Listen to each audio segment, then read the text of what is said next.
Crews are scouring the icy waters thousands of kilometers off the Australian coast. Off the southern coast of Australia, at a depth of nearly 4,000 meters, the ocean floor is not flat. It is fractured. Ridges rise and collapse into canyons 300 meters deep. Volcanic formations twist the terrain into shapes that confuse even the most sophisticated sonar equipment. It is one of the most hostile, least explored stretches of seafloor on the planet. And somewhere inside that darkness, 239 people have been waiting for 11 years. What an autonomous underwater vehicle captured recently in the southern Indian Ocean has reignited one of the most consequential searches in modern aviation history. The footage shows a structure on the ocean floor that, according to initial analysis, does not match the surrounding geological formations. It does not follow the natural contours of the ridge system. Its edges are too defined. Its profile is too consistent. And it sits almost precisely within the zone that satellite data has long identified as the most probable resting place of Malaysia Airlines Flight MH370. This is not a confirmed discovery.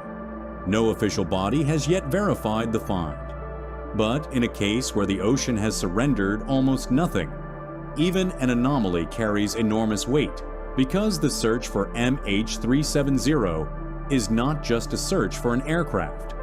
It is a search for the boundary between what we know and what the sea refuses to give back. Flight MH370 departed Kuala Lumpur International Airport on the 8th of March, 2014, bound for Beijing. On board were 227 passengers and 12 crew members, 239 people in total. The Boeing 777-200 extended-range aircraft, registration 9 Mike Romeo, lifted off in the early hours of the morning. It was a routine route. It had been flown hundreds of times. Nothing in the pre-departure record suggested anything was wrong. 38 minutes after takeoff, at precisely 1:19 in the morning local time, the final voice transmission was recorded from the cockpit. "Good night, Malaysian 370.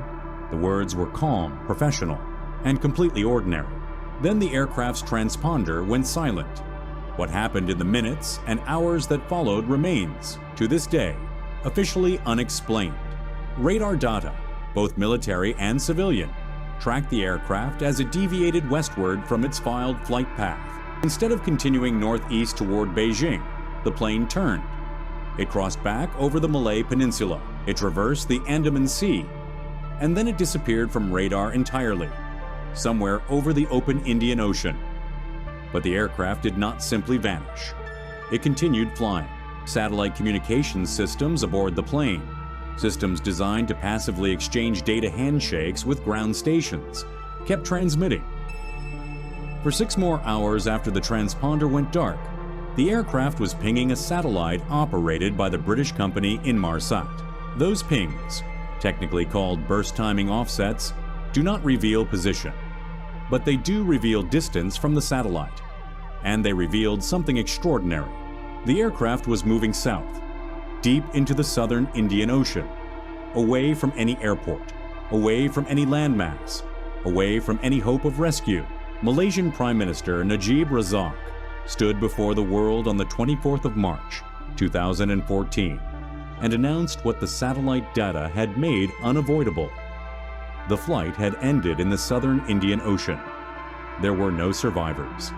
The search that followed was the largest, most expensive, and most technically demanding underwater operation in aviation history.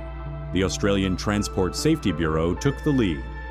The Joint Agency Coordination Center coordinated resources from multiple nations. The target zone, derived from the 7th satellite arc, a curved line of probability approximately 120,000 square kilometers, lay between roughly 35 degrees south latitude and between 92 and 100 degrees east longitude.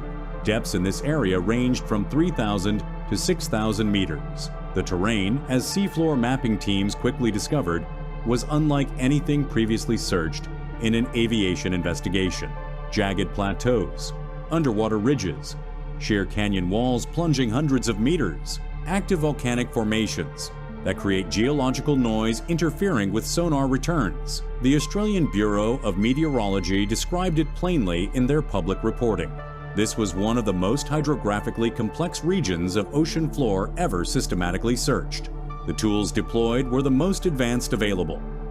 Multi-beam sonar systems, side-scan sonar, the Bluefin 21 autonomous underwater vehicle, which conducted 30 separate dive missions, scanning 860 square kilometers of ocean floor at depths between 3,000 and 5,000 meters. Resolution achievable in these conditions, less than 1 meter when they flew between 50 and 100 meters above the seafloor, was precise enough to identify wreckage the size of a carry-on bag. After 45 days of Bluefin 21 operations, covering approximately 2/3 of the intended search territory, the result was unambiguous.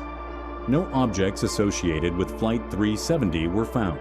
The full search, concluded in January of 2017, covered 120,000 square kilometers. It cost approximately 200 million Australian dollars.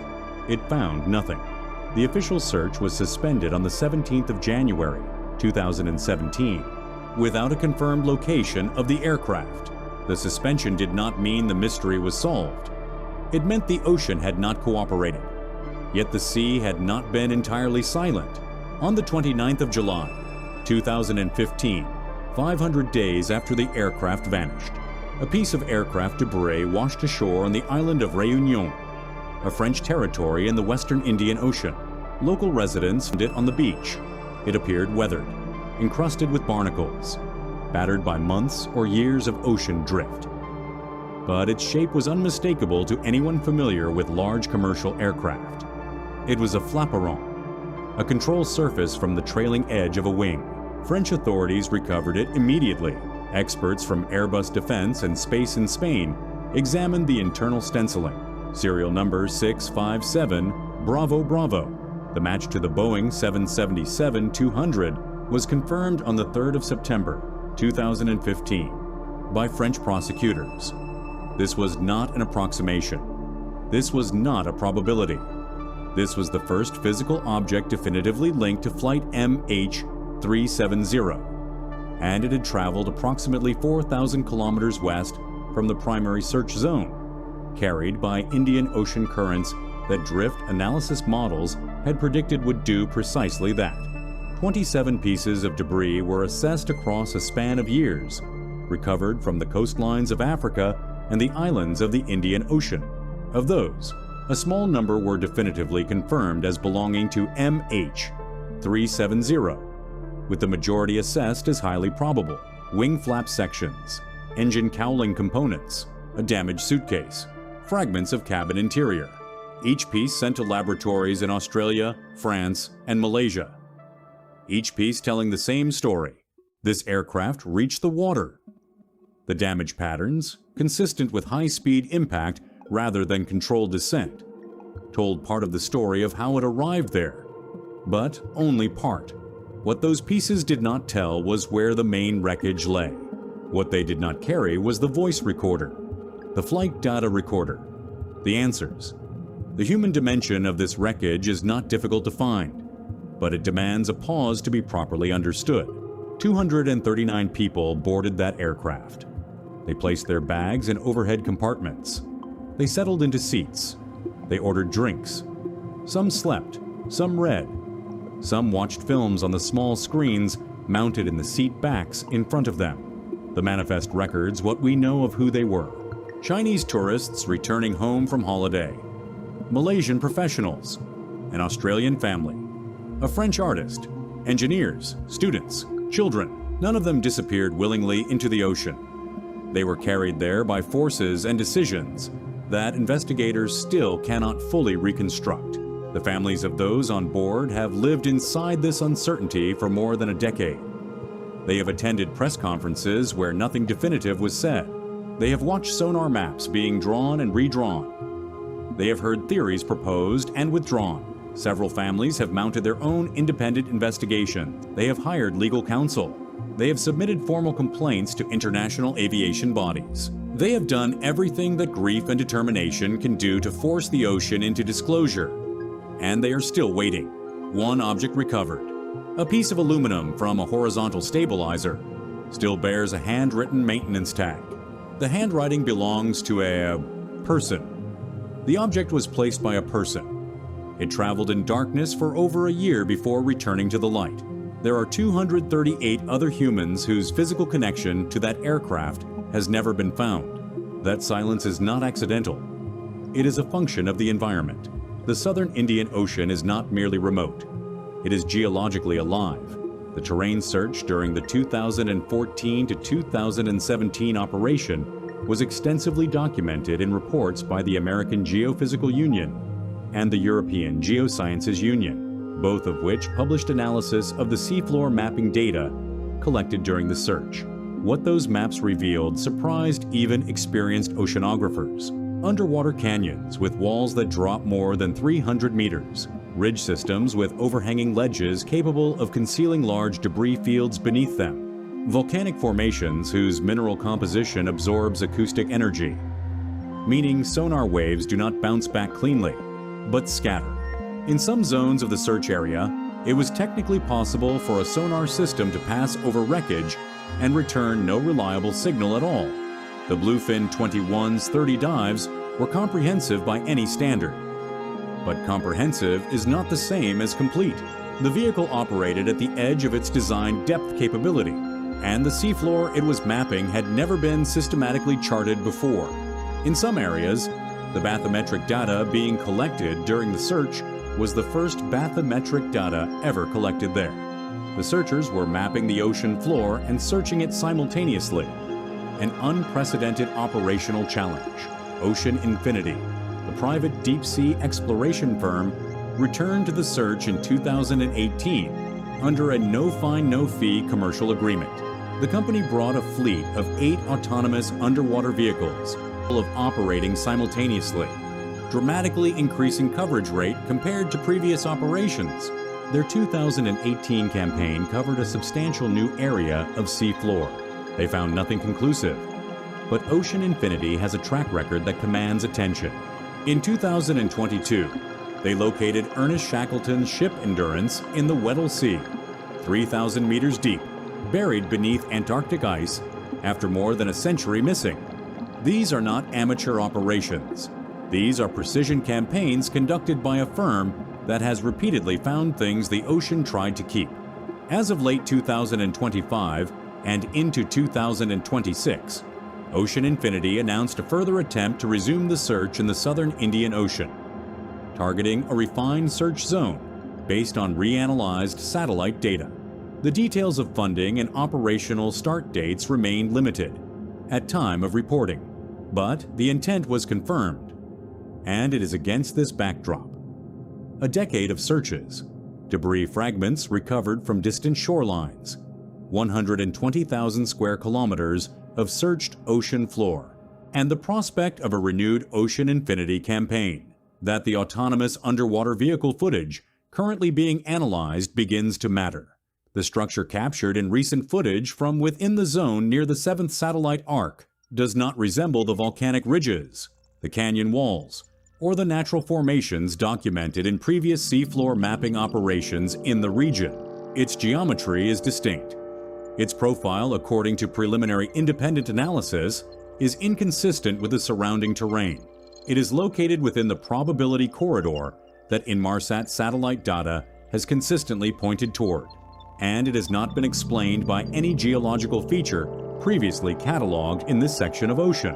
What it is precisely has not been confirmed by any official body, not by the Australian Transport Safety Bureau, not by the Malaysian Ministry of Transport, not by Ocean Infinity, and not by any recognized aviation investigation authority.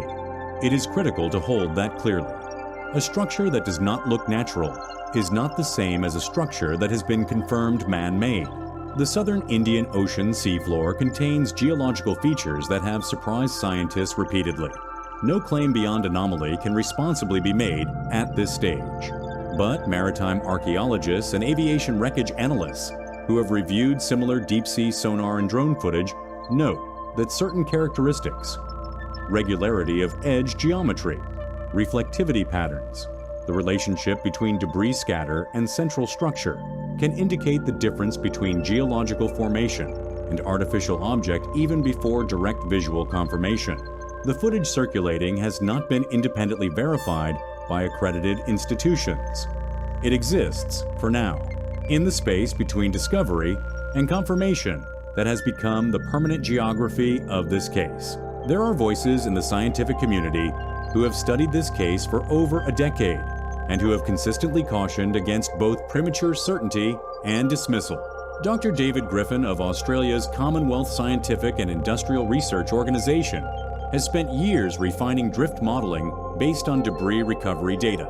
His analysis, combined with work from researchers at Geoscience Australia, has progressively narrowed the most probable impact zone.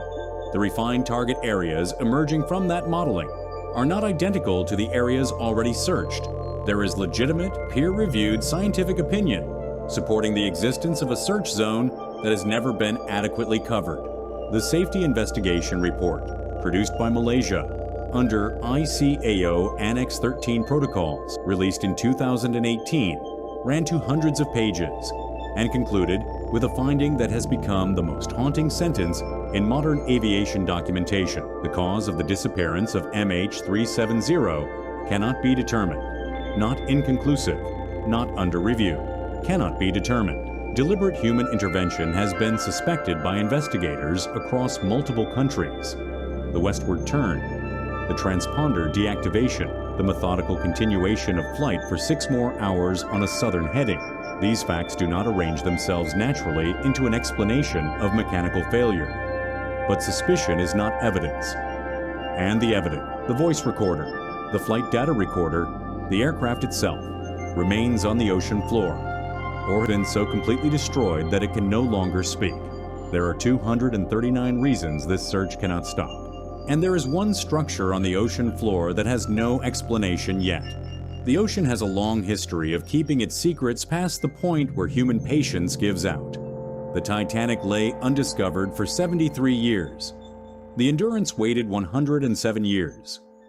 The remains of the SS Waratah, a British passenger liner that vanished in the Indian Ocean in 1909 with 212 people aboard, have never been found at all. The southern Indian Ocean is wider than the Atlantic.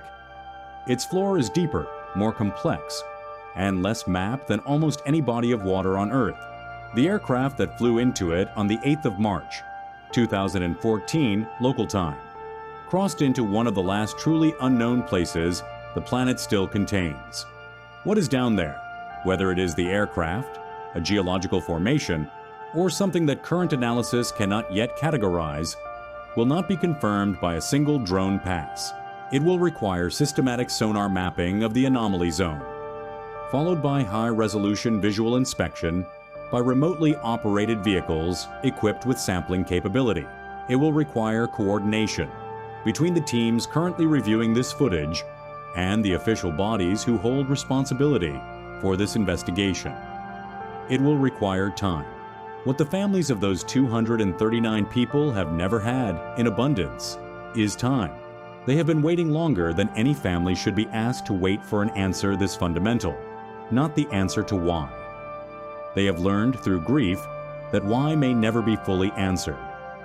But the answer to where, the answer to what happened in those final minutes, the answer that lies beneath meters of cold, pressurized, lightless water, the answer that has been down there since the 8th of March, 2014, keeping its silence.